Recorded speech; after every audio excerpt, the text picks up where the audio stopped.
ఇప్పుడు జ్ఞానాన్ని బట్టి, బలాన్ని బట్టి, తెలివిని బట్టి అహం మోషే జీవితంలో మనం చూడొచ్చు. ఎవరి జీవితంలో? మోషే జీవితంలో 40 ఏండ్లు నిండా వచ్చినప్పుడు తన సహోదరులను చూడాలని బుద్ధి పుట్టింది సోదరా మోషేకి.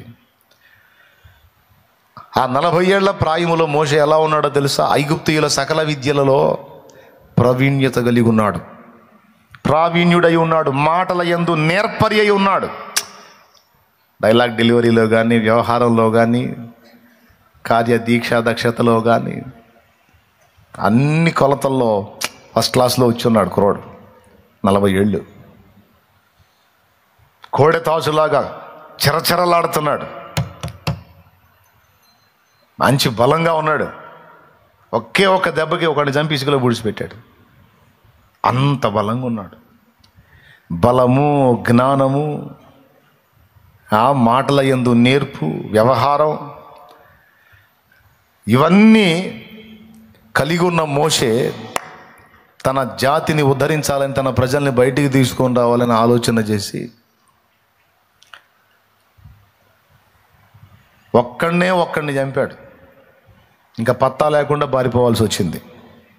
అహం చేసిన కొలువు. ఇక్కడ దేవుడు ఆశించింది ఏంటంటే తన తెలివిని, తన జ్ఞానాన్ని, తన మాటల నేర్పుని, తన ఔన్నత్యాన్ని చూసుకొని విర్రవేగమని దేవుడు కోరుకోవాలా మోషేని. దేవుని ఆశ్రయించి, దేవుని ఎదుట దీన మనస్కులై, దేవుని శక్తితో నింపబడి, దేవుని అధికారంతో నింపబడి, దేవుని ద్వారా, దేవుని బట్టి, దేవుని మూలంగా ఆ ప్రజల్ని బయటికి తీసుకొని రావాలి మోషే అని దేవుడు ఆశిస్తే మోషే ఆ పని చేయకుండా తన బల ప్రదర్శనను చూపించాడు. దేవునికి అర్థమైపోయింది, అబ్బో ఇంత హీట్గా ఉన్నాడు కుర్రోడు, ఇప్పుడు ఈ కుర్రోడిని ఇలానే పెట్టేశామంటే ఈ కుర్రోడు వాళ్ళని బయటికి తీసుకురావటం సంగతి ఏమో కానీ ఈ కుర్రోడే ఒక దారి అయిపోయేటట్టున్నాడు, కుర్రోడా నువ్వు పక్కకి రా కుర్రోడా అని తీసుకొచ్చాడు పక్కకి. 40 ఏళ్ళు బాల్యము నుండి 40 ఏళ్ల ప్రాయం వరకు తను అభ్యసించిన సకల విద్యలన్నీ నిష్ప్రయోజనమైపోయేటట్టు 40 ఏళ్ళు గొర్రెలు గాపించాడు. తన మాటల నేర్పు పోయింది, తెలివి, జ్ఞానము, వివేకము, చురుకుదనం, కోడెతాసులాగా అరే ఆ తుసుబుసులు అన్నీ పోయినాయి. అవన్నీ పోయి షుష్ అని గొర్రెలను తోలుకోవాల్సి వచ్చింది. దేవునికి స్తోత్రం. కొట్టాడు దెబ్బ, అహం మీద పడిపోయింది. 40 ఏళ్ల కాలం పట్టిందండి, 40 ఏళ్ల తుప్పు వదిలేయడానికి. ఐగుప్తులో 40 ఏళ్ళు ఐగుప్తుని ఎక్కించుకున్నాడు. ఆ ఐగుప్తుని అతనిలో నుండి దొళ్ళగొట్టడానికి మిద్యాను తీసుకెళ్ళి 40 ఏళ్ళు మళ్ళీ అతన్ని గొర్రెలు కాసేదానికి పెట్టి ఆ 40 ఏళ్ళకి ఎక్కిన పైచాన్ని 40 ఏళ్ల కాలానికి దించాడు. మొత్తం 80 వచ్చినాయి. ఇప్పుడు ఇక మాటల నేర్పు లేదు, ఆ తుసుబుస్సు లేదు, కసుబుస్సు లేదు, ఏమి లేదు, అంతా అయిపోయింది. ఆయనే రాసుకున్నాడు కీర్తన, నరుని ఆయుష్కాలం 70 ఏళ్ళు, అధిక బలం ఉంటే 80 ఏళ్ళు, అయినా వాటి ప్రయాసం ఆయాసం దొక్కవని తేల్చాడు.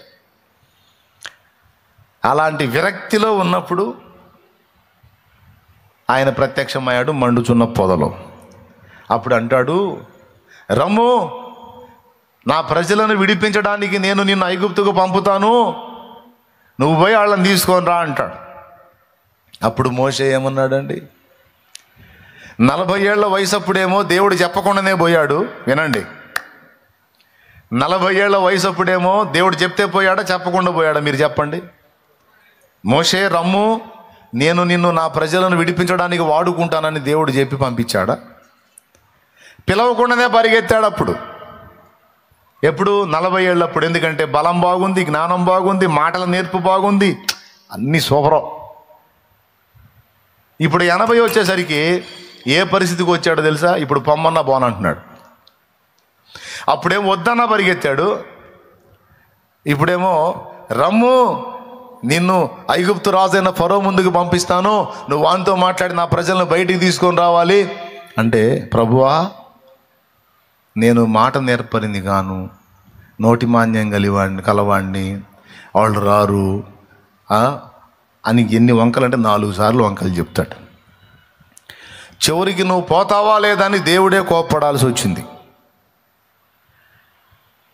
అంటే 40 ఏళ్ళ ప్రాయములో తుస్సు అన్నాడు కదా, కసుబుస్ అన్నాడు కదా, ఇదేం ఎఫెక్ట్ అది?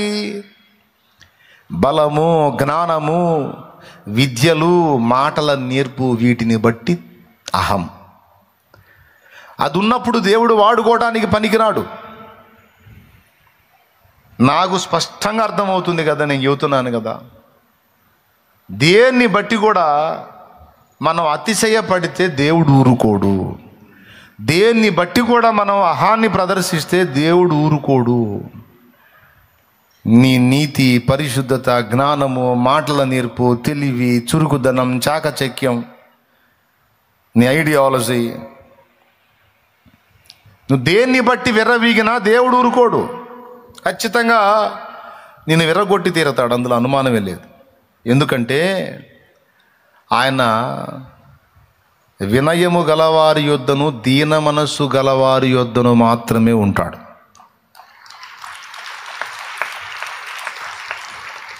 ఇక వినయము, దీన మనస్సు అంటే ఇంకా ఎక్కడా కూడా అహం లేదు, అన్నీ విరిగిపోయినట్టు.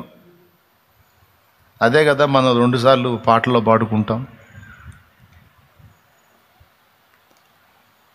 విరిగిన దానిని కోరదు లోకం, విరుగని చోని దృష్టిలో శూన్యం. దేవునికి మహిమ, దేవునికి మహిమ. మనం కూడా పాడుకున్నాం. విరిగిన దానిని లోకంలో ఎవరు కోరుకుంటారు, విరిగిన మనసును వాడుకుని నీతో ఎవరు సరిరారు. విరిగిన దానిని లోకంలో ఎవరు కోరుకుంటారు, విరిగిన మనసును వాడుకుని నీతో ఎవరు సరిరారు. దీనులను జ్ఞానులుగా శ్రీమంతులుగా మార్చగలిగిన మంచి దేవుడవు నీవే యేసయ్యా. మార్చగలిగిన మంచి దేవుడవు నీవే యేసయ్యా. నీవు లేకపోతే నా బ్రతుకే లేదయ్యా, నువ్వు చేరదీయబోతే నా మనసే చేదయ్యా. లేకపోతే నా బ్రతుకే లేదయ్యా, నువ్వు చేరదీయబోతే నా మనసే చేద. దేవునికి మహిమ.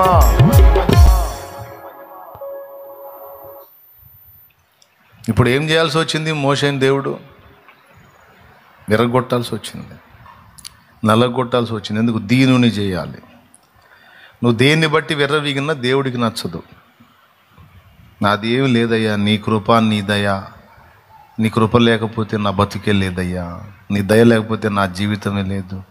నాలో ఏదున్నా అది ఎందుకు పనికిరాదు ప్రభువా, కేవలం నీ కృపే నాయనా, నీ కృపే అన్నాడు.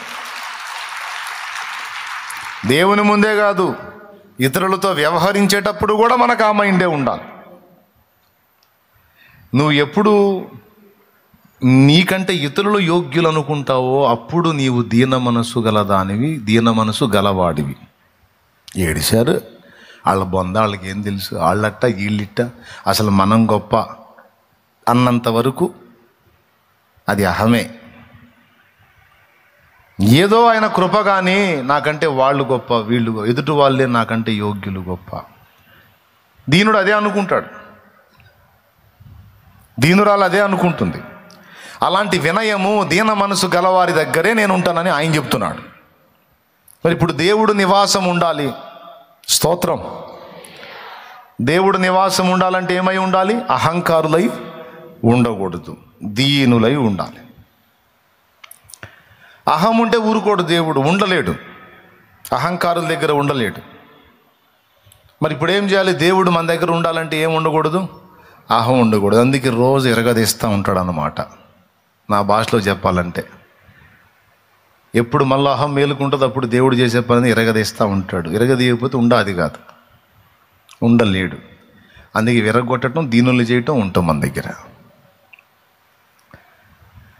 మోషేని వాడుకోవటానికి అహం అడ్డుపడింది. అందుకే 40 ఏళ్ళు దాన్ని విరగొట్టి ఖాళీ పాత్రను చేసి చివరికి మోషేని దీనుణ్ణి చేసి, నా వల్ల కాదు నాయనా అన్న స్థితికి తీసుకొచ్చి ఎప్పుడైతే నా వల్ల కాదు అని తన అయోగ్యతను ప్రకటించాడో అప్పుడు అన్నాడు, ఇదిగో నేను నీకు తోడై ఉన్నాను, నేను నీకు తోడుగా ఉంటాను. ఇప్పుడు అర్థమైపోయిందిగా నువ్వేం చేయలేవని, నీ దగ్గర ఏం లేదని. ఆనాడేమో నేను వద్దన్నా పరిగెత్తావు, ఇప్పుడు పొమ్మన్నా పోవట్లేదంటే నీ అయోగ్యత, నీ అనర్హత, నీ బలహీనత, నీ చేతగానితనం, నీ అసమర్థత నీకు అర్థమైంది. నేను ఎవరినైనా వాడుకోవాలనుకుంటే వానికి ముందు ఇది అర్థమై ఉండాలి. నేను ఎవరినైనా వాడుకోవాలంటే, నేను ఎవరిని వాడుకోవాలనుకున్నానో సదరు వ్యక్తికి ఈ విషయాలు అర్థమై ఉండాలి. అప్పుడే నేను వాడుకుంటా. నేను కూడా కొంచెం పర్వాలేదు, నాకు కూడా కొంచెం జ్ఞానం ఉంది, నేను కూడా కొంచెం పరిశుద్ధుడినే, నేను కూడా కొంచెం నీతి గలవాడినే, నేను కూడా కొంచెం పర్వాలేదు అని కాదు. తానెంత బలహీనుడో, అయోగ్యుడో, అపాత్రుడో, అనర్హుడో, బలహీనుడో ఎవడు గుర్తిస్తాడో వానిని వాడుకుంటాను నేను. స్త్రీ అయినా పురుషుడైనా వీటిని గుర్తించిన వాళ్ళని దేవుడు వాడుకుంటాడు. వీటిని గుర్తించకపోతే దేవుడు వాడుకోలేడు. ఎందుకంటే వీళ్ళ అహంతో విర్రవీగుతారు, దెబ్బతింటారు. ఒకవేళ దేవుడు నన్ను వాడుకోవాలి, దేవా నన్ను వాడుకోనైనా వాడుకో అని ప్రార్థన చేస్తుంటారు కదా కొంతమంది. చిత్రం ఏందో, మీలో కొంతమంది ఈ విధమైన ప్రార్థన ఎప్పుడైతే మొదలు పెట్టారో అప్పుడు మీకు అగచాట్లు స్టార్ట్ అయినాయి.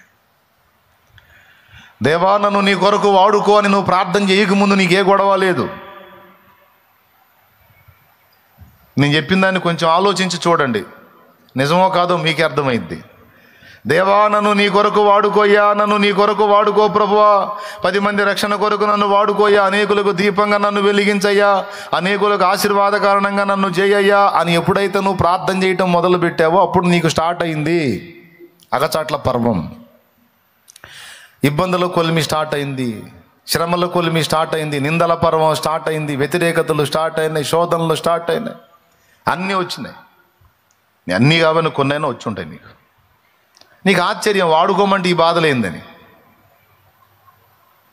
అంటే దేవుడు నిన్ను వాడుకోవడానికి ముందు అర్హమైన పాత్రగా తీర్చిదిద్దుకుంటాడు. అర్హమైన పాత్రగా నిన్ను తీర్చిదిద్దే ప్రక్రియలో ముందు దేవుడు చేసే పని ఏంటంటే, నిన్ను ఆయన పనికి వాడబడకుండా అడ్డగించే అహాన్ని నాశనం చేయటమే ముందు దేవుడు చేసే పని. నీలో ఆ నేను అనే స్వయాన్ని, అహాన్ని విర్రగొట్టడానికి దేవుడు రకరకాల పరిస్థితులను నీ జీవితంలోకి అనుమతించి ఆయన అనుకున్న దాన్ని నీలో సాధిస్తాడు. ఆ సాధించే ప్రక్రియలో రకరకాల పరిస్థితుల్ని, నీకు ఊహించని పరిస్థితుల్ని నీ జీవితంలోకి అనుమతించి సరిచేస్తాడు.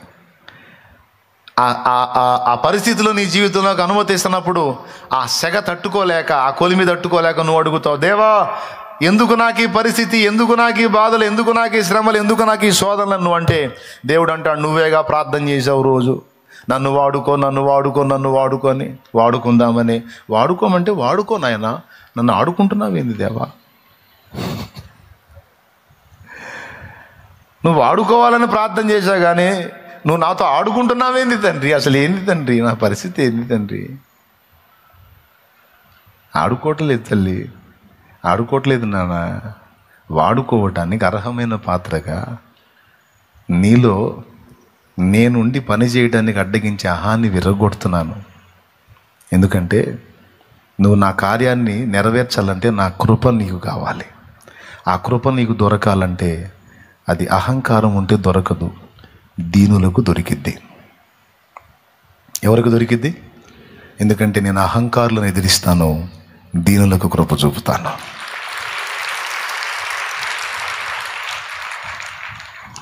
నువ్వేమో వాడుకో వాడుకో వాడుకో అని ప్రార్థన చేస్తావు.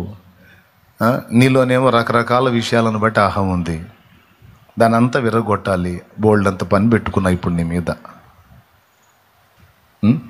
కాబట్టి నువ్వు నిమ్మళంగా ఉండు, నేను సరిచేసి వాడుకుంటాలే అంట. ఆ సరిచేసే ప్రక్రియ మోషే జీవితంలో మనం చూసాం. చివరికి ఒకప్పుడు పరిగెత్తినోడు ఇప్పుడు పొమ్మన్న ఓటల. ఇది నిర్గమాకాండం 3వ అధ్యాయంలో మీకు దొరికిద్ది. ఇంటికి పోయినావు చూసుకోవచ్చు, మీకు తెలియని స్టోరీయా. ఇక్కడ మోషే విషయంలో స్వయాన్ని విర్రగొట్టడానికి 40 ఏళ్ల కాలం తీసుకున్నాడు, విర్రగొట్టాడు. ఈ 40 ఏళ్ల ట్రైనింగ్కి మళ్ళీ 40 ఏళ్ల ఆయుష్కాలం పొడిగించి మొత్తం మీద మోషేని 40 ఏళ్ళు బలంగా వాడుకున్నాడు దేవుడు. వాడుకున్నాడు. వాడకానికి ముందు అహాన్ని విర్రగొట్టడం అనేది చేశాడు. కాబట్టి అధికారాన్ని బట్టి వచ్చిన అహమే హమాను నాశనం చేసింది. బలాన్ని, జ్ఞానాన్ని, విద్యలను, నేర్పుని, మాటల నేర్పుని బట్టి వచ్చిన అహాన్ని మోషేలో విర్రగొట్టి దేవుడు మోషేని వాడుకున్నాడు. సో అహము మనల్ని నాశనం చేస్తుంది. అహము దేవుడు మనల్ని వాడుకోవడానికి అడ్డుపడుతుంది, వాడుకోకుండా అడ్డుపడుతుంది. దేవుడు మనల్ని వాడుకోవాలంటే ఇది విరగాలి. ఇది విరగాలంటే మనంతటా మనం అహాన్ని విరగొట్టుకోవడం మనకు చేత కాదు. అందుకే దేవుడే పూనుకొని కొన్ని పనులు చేపిస్తాడు, కొన్ని అనుమతిస్తాడు. కొంతమందికి అసలు తమలో అహం ఉందన్న సంగతే తెలియదు. కొంతమందికి అసలు తమలో అహం ఉందన్న సంగతే తెలియదు. వాళ్ళకు ఏం ఫీలింగ్ ఉంటుందో తెలుసా? నేను చాలా దీనుణ్ణి, నేను చాలా దీనురాల్ని అనే ఫీలింగ్ కొంతమందికి ఉంటుంది. విచిత్రం ఏంటంటే నేను చాలా దీనుణ్ణి, నేను చాలా దీనురాల్ని అనుకోవటం కూడా అహమే. ఓయ్ బాబు, ఎట్టు కూడా అనుకోకూడదా? మరి అది అహమే.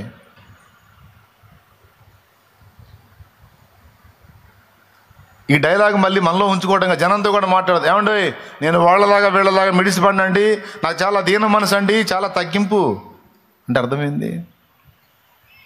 ఈ మాట చెప్తూనే ఏం ప్రదర్శిస్తున్నాడు? దీన మనస్సును గూర్చిన అహం. స్తోత్రం. అంత సున్నితంగా ఉంటుంది మరి పరిస్థితి. కాబట్టి ఇప్పుడు ఎవరైనా ఒప్పుకుంటారా? నాలో అసలు ఏ అహం లేదన్నా, నేను చాలా దీనురాల్ని, దీనుడిని అన్నోళ్ళు చేతులు ఎత్తండి. అబ్బా, గ్రాండ్ సక్సెస్. క్లియర్గా అర్థమైంది మీకు నేను చెప్పింది. లేదన్నా, ఎంత కాదన్నా ఏదో ఒక పాయింట్లో నాకు ఉందన్నా, అహం ఉందన్నా అన్నోళ్ళు చేతులు ఎత్తండి.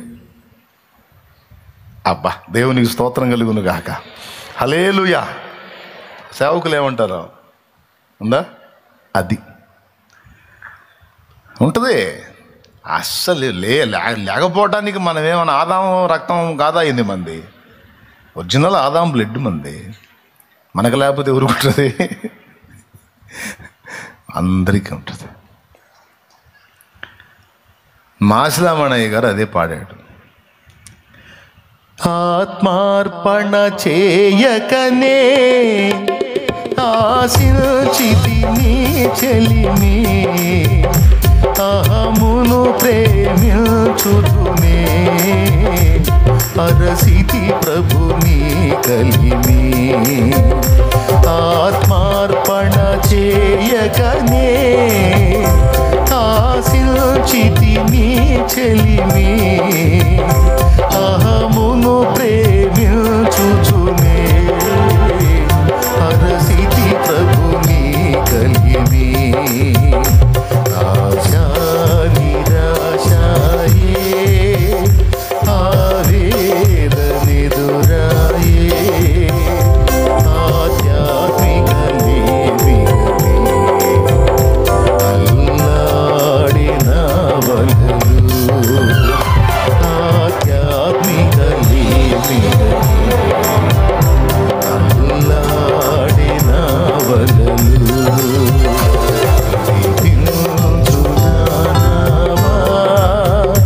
నడి సంద్రమున దేవా నవ జీవన మార్గము నా జన్మ తరింప. దేవునికి మహిమ. బిడ్డలారా, అర్థమైందా? మనల్ని నాశనం చేసేది ఏది? కాబట్టి అధికారాన్ని బట్టైనా, ధనాన్ని బట్టైనా, జ్ఞానాన్ని బట్టైనా, అందాన్ని బట్టైనా, బలాన్ని బట్టైనా, కులాన్ని బట్టైనా. కొంతమందికి కులం విషయంలో ఏం గర్వమో గర్వం. అది మళ్ళా అబద్ధం. కులం నిజం కాదు, మానవ కపోల కల్పితం. అది దాన్ని పట్టుకొని ఒక్కొక్కడు ఏం విర్రవీగుతున్నాడో నాయన. మళ్ళీ ఇంతసేటు విర్రవీగేవాడు బొందలగడ్డలో పోతే ఏ పుర్రి ఏ కులందో ఎవడు చెప్పలేడు. పుర్రెల మీద ఏమన్నా రాసి ఉంటుందా, మేము ఫలానా ఆసు పీస్ అని? ఏముండదుగా. కులాన్ని బట్టి గర్వం. కొంతమంది తగులుతారు నాకు, వాళ్ళు టచ్ అయ్యారంటే ఖచ్చితంగా ఏదో ఒక టైంలో ఆ క్యాస్ట్ పేరు తెస్తారు నా దగ్గర. తేనంత వరకు ఒక రసి పెట్టు, తెచ్చినాక నేను జంపాడు నుంచి ఇక గజ్జోళ్ళని చూసినట్టు ఫీల్ అవుతాను నేను. గజ్జి పెట్టినోడిని చూస్తే కొంచెం శీతలు పుట్టిద్ది, మనకు అట్ట పుట్టిద్ది. కానీ వాళ్ళకి అది ఎక్స్పోజ్ చేయకపోతే మనశ్శాంతి ఉండదు. అది కులాన్ని గూర్చిన గర్వం. క్రీస్తు యేసునందున్న వాళ్ళకి దాన్ని గూర్చి కూడా ఉండకూడదు, ఎందుకంటే అది ఒక పచ్చి అబద్ధం. అది అబద్ధానికి జనకుడైన సైతాను కల్పితం. కాబట్టి దాన్ని మనం లక్ష్య పెట్టకూడదు, దానికి మనం ప్రయారిటీ ఇవ్వకూడదు. అర్థమైందా? ధనాన్ని బట్టి కానీ, జ్ఞానాన్ని బట్టి కానీ, బలాన్ని బట్టి కానీ, కులాన్ని బట్టి కానీ, దేనిని బట్టి కూడా మనకు అహము తగదు, అతిశయము తగదు. మన అతిశయం ఒక్కటే. అతిశయించువాడు ప్రభువునందే అతిశయించవలెను, అంతే. క్రీస్తు యేసే మన అతిశయం. నా అది మీకు తెలియని పాటే ఉంది కాదు కదా, తెలుసు కదా. కాబట్టి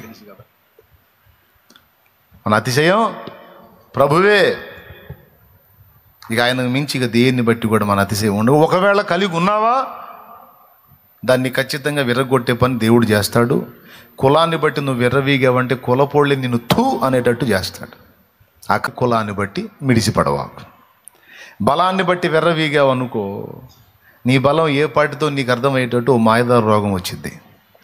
ఆ మాయదారు రోగం నీకు వచ్చినప్పుడు ఇక నువ్వు ఎగిరిపడేది ఏమి ఉండదు. కూర్చున్నా లేచినా హల్లెలూయా హల్లెలూయా హల్లెలూయా హల్లెలూయా అనుకుంటా, స్తోత్రం స్తోత్రం స్తోత్రం అనుకుంటా, అంతే. ధనాన్ని బట్టి విర్రవీగావనుకో, ఏదో గాలి దోలినట్టు దోలిది అడ్రస్ లేకుండా పోయిద్ది ఎంతసేపు.